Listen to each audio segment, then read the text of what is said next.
Yuy Xuaning 1993-yilda yozilgan Yashamoq asari shunchaki bir odamning hayoti haqida emas, bu hamma narsasini yo'qotgan insonning baribir yashashda davom etishi haqidagi hikoya. Figuyi yoshligida boy va beparvo edi. U qimor o'ynab, otasining yillar davomida yig'gan boyligini bir necha kechada boy berdi. Bir paytlar xizmatkorlari bo'lgan odam keyinchalik dalada ishlaydigan oddiy dehqonga aylandi. Lekin uning yonida sodiq rafiqasi Jizayan qoldi. Figuyi hayot endi yaxshilanadi deb o'ylaganda urush boshlandi. U oilasidan ayrilib, urush azoblarini boshdan kechirdi. Uyga qaytganda esa taqdir unga yana zarba berdi. Birin-ketin yaqinlarini yo'qota boshladi. Avval o'g'li Yao kimlarningdir manfaati uchun vafot etdi. O'z jonini qurbon qildi.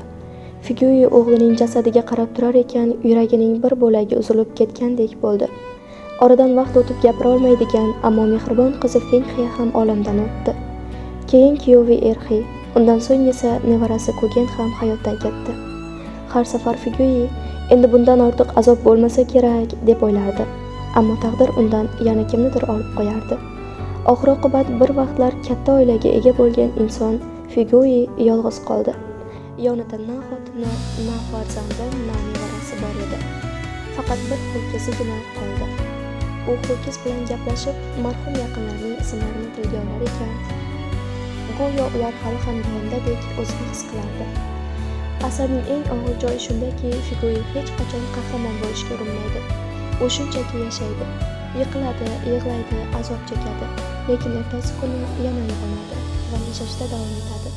Shuning uchun kitobning nomi Yashamoq. Chunki ba'zan insonning eng katta jasorati hamma narsasini yo'qotgandan keyin ham yashashda davom etishidir.